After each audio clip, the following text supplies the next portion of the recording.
The first was in 1972, when digging under the ash at Santorini, archaeologists made a startling discovery, linking this area of the world with the Exodus. They found unusual Minoan-style wall paintings. Incredibly, among them there is a map depicting an ancient journey from Egypt to Greece. The whole scene may be considered as the earliest, the oldest map in the world. The map is breathtaking. The colors as vibrant today as 3,500 years ago. It depicts an epic journey from Egypt to Santorini. The voyage is complete with a terrible storm at sea. Working even further back, we see that the ancient sailors sailed past Egyptian fauna and palm trees in the Nile Delta. The map then follows the river inland, and it ends up in a magical city on a kind of river-bound island. This mysterious city is surrounded by high walls with multi-storied houses, elegant ladies peering from the rooftops, and a rich harbor. At the time, there was only one port in Egypt that fits the city in the map, the fabled Avaris. Until late in the 20th century, there was no archaeological proof of contact between Avaris and the Minoans of Santorini.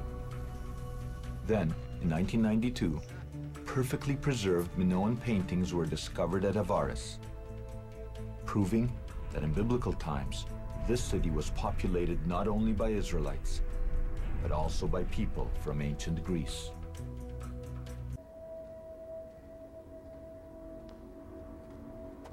Is it possible that here lie some of the followers of Moses? The answer is on the tombstones that we now know were placed on top of the death chambers. The meaning of the images on the gravestones has never been deciphered until now.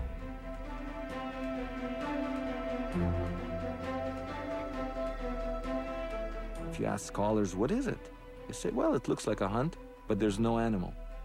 Or it looks like a battle, but there's no two people fighting. Let's look at it and let's see what in fact do the grave stelae of Mycenae actually testify to if we just look at it very simply, without any prejudice and without any preconceptions. I almost want to whisper some kind of secret because nobody realizes that they have a 3,500-year-old movie, if you will, 3 frames of the parting of the sea. And they don't know it. They don't know it, but look at it. Just look at it. It's so clear. Frame number 1, you see waves on top and waves on the bottom. You actually literally see the parting of the sea. And this guy is on a chariot chasing Moses, who's holding a staff. That's frame number 1. And right over here, you have frame number 2 in the movie. The water is gathering into whirlpools. And look what's happened over here. Everybody thinks the man with the staff is the loser, but he's actually turned around. He's turned around. He's facing his enemy. He's occupying higher ground, and this guy is occupying lower ground. And look, there's walls of water coming. And in the 3rd frame, which is in another museum, even more hidden, you see this guy's been overturned, the water is engulfing them, the horses are upended, and the story is complete. But what do the experts say? In this very example, the options can be mainly 2. Either he is a warrior in a battle scene, and he's the enemy, he's chasing the enemy, and the enemy is trying to escape holding his sword. And the second option may be the chariot race scene. So this guy is, this is kind of an ancient Olympics, this guy is an official, and this guy is racing around. He is bearing a sword as well, and he's holding a sword.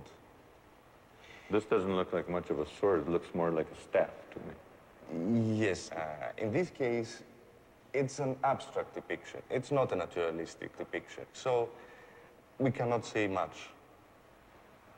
To understand what's going on here, all you have to do is actually take this 3D image, which has been flattened out, and just pull it out. Just pull it out.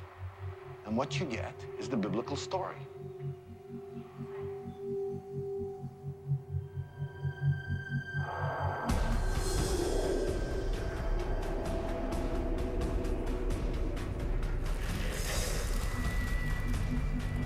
when the three stelae are put together, what we see, exactly as depicted in the book of Exodus, is an Egyptian charioteer chasing Moses across the parted sea. Then, Moses turns and faces his pursuer. Walls of water rise and come down on the Egyptians.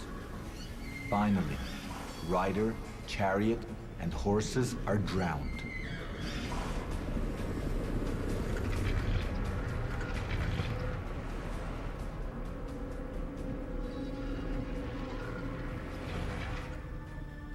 Here, we have literally carved in stone a visual account of the biblical tale dating back to the very time of Moses and the Exodus. The way this really is. I mean, that's really the point, isn't it? That they really wanted to get away from it all.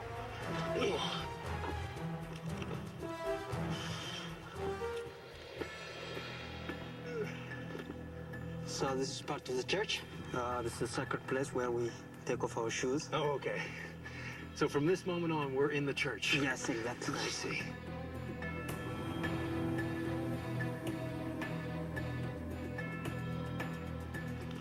Top of the world here. Nice. Heaven. Heaven. The church believes that over 1,000 years ago, a holy man fleeing persecution in the Eastern Roman capital of Constantinople followed this same path and found safety here. This is Abune Yamata. Yamata. Abuna Yamata is a name of the monk from one of the 9 saints who established this church at the monastery in the 6th century AD. Okay, so 500 AD, this was done. And so they came this high up for the isolation, I suppose. For isolation, to lead a spiritual life only, Okay. to get rid of the secular life. And the protection, obviously, from being so far up above everything. Exactly. All right, can we go in? Yeah.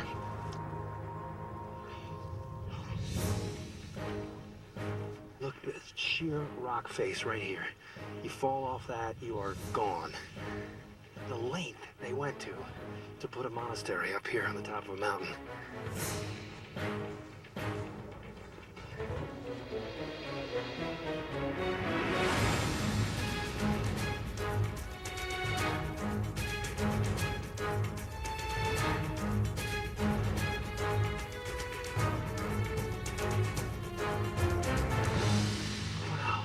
Amazing.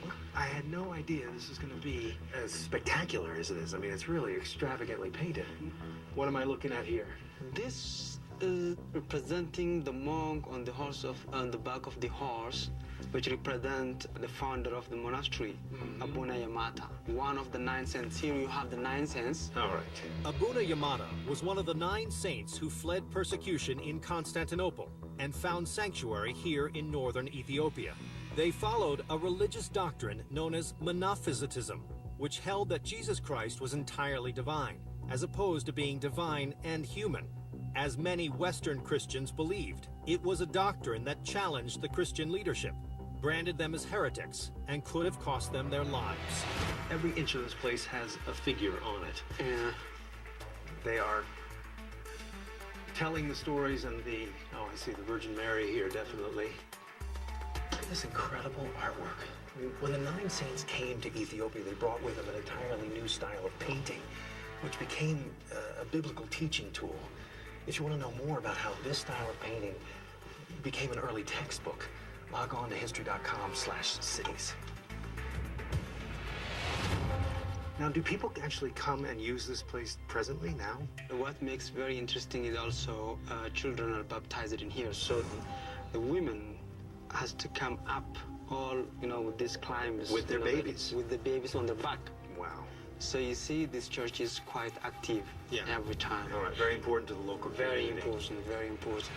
I see behind you there is the priest here. So he is in charge and the guardian of the space, yes? Yeah, he the head of the priestess, and he's also in charge of the church. And so he's given us permission to come up here today. Exactly.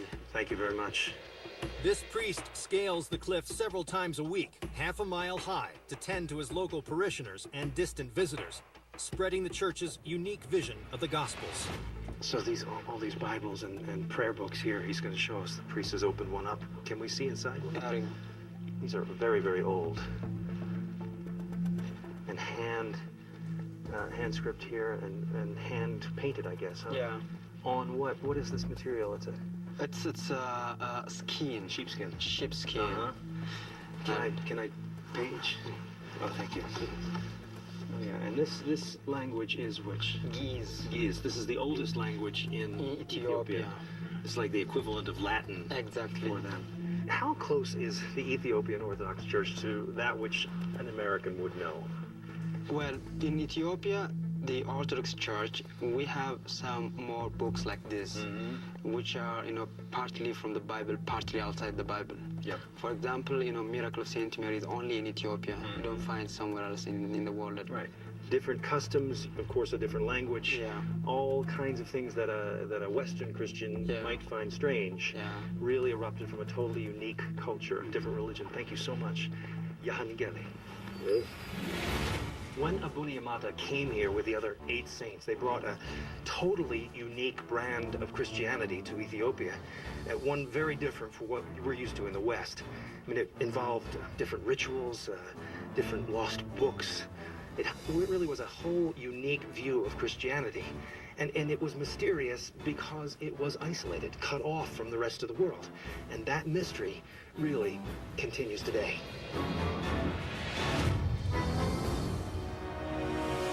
Today, Christianity has spread to every